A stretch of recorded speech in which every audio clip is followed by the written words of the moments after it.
ईश्वर के अस्तित्व पर आम तौर पर बहुत से लोग प्रश्न किया करते हैं कि यदि ईश्वर है तो दिखाई क्यों नहीं देता। इस संबंध में इतना जान लेना काफ़ी है कि इस संसार में कई ऐसे पदार्थ हैं जिनका अस्तित्व होने के बावजूद भी वे दिखाई नहीं देते, परंतु उनके कार्यों के होने से उनके अस्तित्व का पता चलता है। उनके द्वारा जो कार्य होता है उससे उनके अस्तित्व का पता चलता है। जैसे वायु दिखाई नहीं देती परंतु महसूस किया जा सकता है और वो महसूस होती है। विद्युत, बिजली दिखाई नहीं देती परंतु बिजली होती है। वह अनुभव में कब आता है? जब मशीनें चलती है या बल्ब जलता है, पंखा चलता है, एसी चलता है, तब पता चलता है कि ये एसी कैसे चलती है, ये बल्ब कैसे जलता है। बिजली से जलता है। बिजली है परंतु बिजली दिखाई नहीं देता।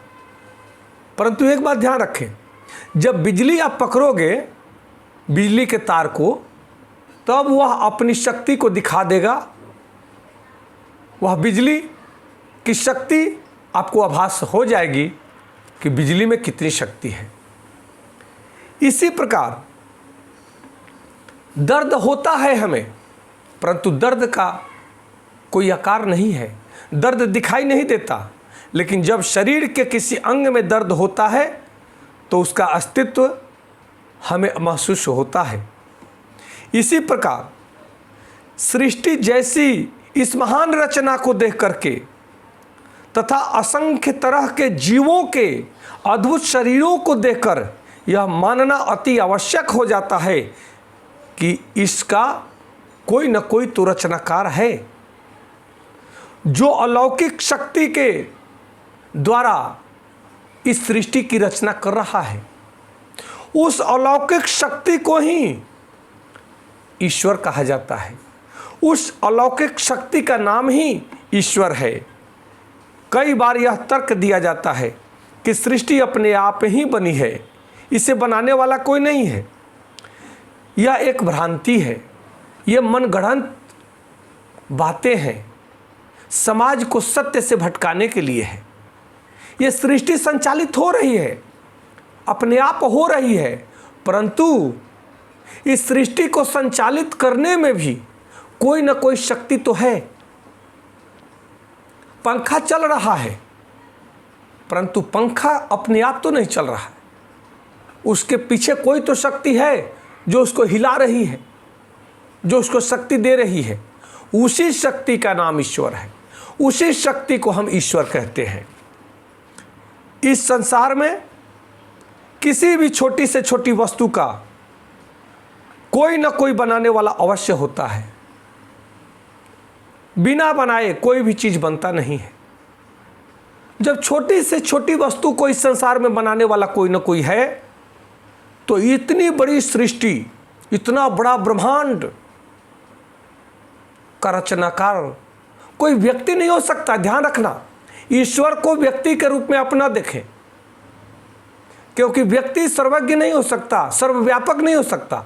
वो शक्ति है जो उस व्यक्ति में भी है, असंपूर्ण ब्रह्मांड में है, संपूर्ण ब्रह्मांड के कण कण में व्याप्त है। वह ईश्वरीय शक्ति। ईश्वर का भावार्थ होता है नियंत्रण करने वाली शक्ति। ध्यान रखना, नियंत्रण करने वाली ऊर्जा।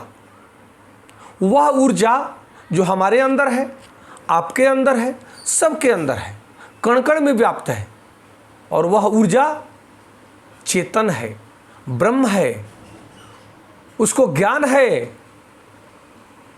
कि कहाँ पे क्या हो रहा है, कहाँ क्या होना चाहिए, हमारे मन में क्या चल रहा है, उसको ज्ञान है।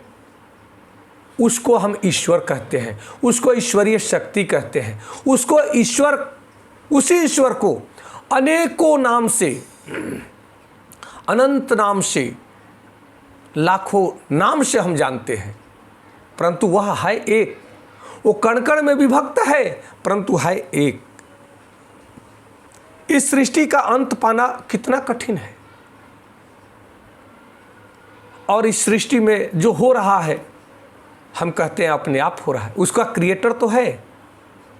इस सृष्टि को बनाने वाले ईश्वर के यदि आप दर्शन करना चाहते हैं तो यह हमारी बाहर की आंखों से देखना संभव नहीं है। ईश्वरीय शक्ति को, किसी भी शक्ति को आप इन चर्म चक्षुओं से नहीं देख सकते हैं। आपके अंदर ही या किसी के अंदर बल की शक्ति है, आप उसे देख सकते हैं? देख नहीं सकते, वो भी नहीं देख सकता। जब उस बल को उपयोग में लाया जाता है तब उस बल का पराक्रम दिखता है।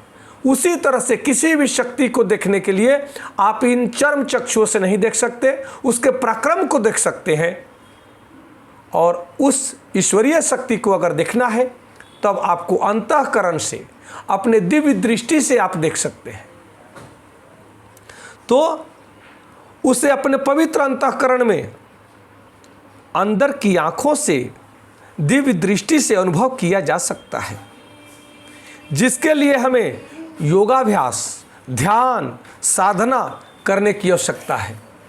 हमारे ऋषि मुनियों ने हमें बताया है कि जीवन में हमें ईश्वर को पाना है, ईश्वर को जानना है, ईश्वरीय शक्ति को समझना है, तब उसके लिए भी हमें क्या करना है, ये हमें हमारे योगी ऋषि मुनियों ने हमें बार बार समझाने का प्रयास किया है। और हमें समझना चाहिए, जब तक आप उस योग को, प्राणायाम को, साधना को, धारणा, ध्यान, समाधि को, अष्टांग योग को नहीं करते हैं, अपने जीवन में नहीं उतारते हैं, तब तक आपको इस दिव्य शक्ति का अनुभव करना मुश्किल है। आप नहीं कर पाएंगे। आप संसार में चाहे जितना भी कह लें, सुन लें, लेकिन दिव्य शक्तियों को जानने के लिए, ईश्वरीय शक्ति को जानने के लिए, ईश्वरीय ऊर्जा को जानने के लिए आपको अष्टांग योग का धारणा, ध्यान, समाधि अपने जीवन में उतारना ही होगा। नमस्कार, धन्यवाद, जय श्री कृष्ण।